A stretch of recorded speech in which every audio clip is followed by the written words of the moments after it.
Shalom, sahabat yang baik hati, salam sehat selalu bagi kita semuanya. Marilah kita bersatu di dalam doa. Allah Bapa dalam Yesus Kristus, kami bersyukur Tuhan untuk segala kebaikan-Mu. Saat ini kami hendak merenungkan firman-Mu. Berkenanlah Engkau menolong, menuntun kami, penuhi hati dan pikiran kami dengan firman-Mu. Amin. Firman Tuhan bagi kita pada hari ini dari Imamat 10 ayat 10 sampai 11. Haruslah kamu dapat membedakan antara yang kudus dengan yang tidak kudus, antara yang najis dengan yang tidak najis. Dan haruslah kamu dapat mengajarkan kepada orang Israel segala ketetapan yang telah difirmankan Tuhan kepada mereka dengan perantaraan Musa. Asa torang di botohamu manirang nabadia sian narosam, doho naramun sian nagajing. Asa di botohamu huhut mangajar hon tuhalak Israel sude uhum akanania turhon ni jaho batu nasida marhite sian si Musa. Beroleh kebijaksanaan menjaga kekudusan. Tuhan berfirman kepada Harun agar Harun dan anak-anaknya tidak minum anggur atau minuman keras sebelum masuk ke dalam kemah pertemuan. Tetapi jika kita perhatikan bahwa sesungguhnya apa yang diinginkan Tuhan bukanlah sekedar tidak minum anggur dan minuman keras lainnya, tetapi dalam arti luas adalah menjaga kekudusan sebelum melakukan pelayanan bagi Tuhan. Hal ini terlihat jelas dalam ayat hari ini yang mengatakan bahwa Tuhan ingin agar Harun dan anak-anaknya yang akan melayani Tuhan dalam kemah pertemuan dapat mengetahui dan membedakan antara yang kudus dan tidak kudus, antara yang najis dan yang tidak najis. Hal ini terutama terkait kenyataan bahwa mereka akan melayani Tuhan yang kudus. Dan tentunya mereka juga harus menjaga kekudusan agar mereka dapat layak di hadapan Tuhan.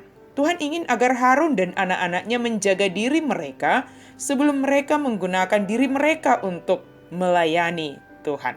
Tidak cukup hanya sampai di situ. Tuhan juga meminta Harun agar mengajarkan prinsip ini kepada orang-orang Israel, sehingga prinsip tersebut tidak hanya dimengerti oleh Harun, tetapi juga dipahami oleh seluruh bangsa Israel. Pada zaman dahulu, orang-orang yang tidak menghormati hadirat dan kekudusan Tuhan, hukumannya adalah mati. Nadab dan Abihu, anak-anak Harun juga harus mati karena mereka tidak menghormati kekudusan Tuhan dengan cara membawa api yang asing ke dalam kemah pertemuan. Miriam kena kusta ketika mengatai Musa di hadapan Tuhan. Raja Uzia tidak menghormati Tuhan dengan membakar ukupan yang seharusnya dilakukan oleh imam, sehingga Raja Uzia terkena penyakit kusta. Memang mungkin Tuhan tidak langsung membunuh orang tersebut, tetapi memberikan hukuman penyakit kusta dan masih memberikan kesempatan kedua. Bagaimana dengan kita? Ketika kita melayani Tuhan, sudahkah kita menjaga kekudusan kita? Menjaga kekudusan bukan hanya berarti menjauhkan diri dari minuman-minuman keras, tetapi juga mempersiapkan pelayanan kita dengan sebaik-baiknya.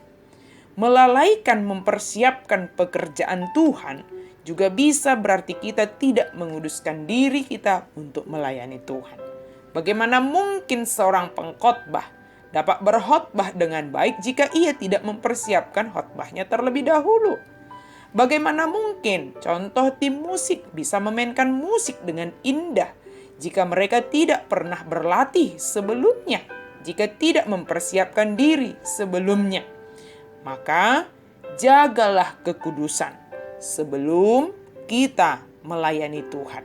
Karena Tuhan sendiri telah berfirman, "Kuduslah kamu sebab aku adalah kudus."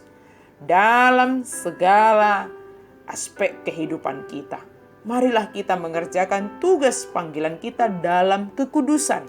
Sebab kita telah dikuduskan oleh Kristus dan telah mengajarkan apa yang harus kita lakukan. Dan demikian kita mengajarkannya juga bagi sekitar kita. Kiranya kita, ketika kita sudah diajarkan, dapat membedakan yang kudus dan yang tidak kudus, yang najis dengan yang tidak najis. Maka mari kita melakukan hal-hal yang kudus, hal-hal yang baik, hal-hal yang berkenan di hadapan Tuhan. Tuhan memampukan kita. Amin. Mari kita berdoa. Terima kasih Tuhan untuk firman-Mu. Biarlah kami kiranya senantiasa mengerjakan segala yang kudus yang telah Engkau ajarkan kepada kami. Dan dengan demikian kami mau menularkan apa yang telah Engkau berikan kepada kami. Dan biarlah kami selalu mempersiapkan diri kami di dalam melakukan tugas panggilan kami masing-masing. Mampukan kami ya Tuhan. Di dalam nama Yesus Kristus kami berdoa dan bersyukur. Amin.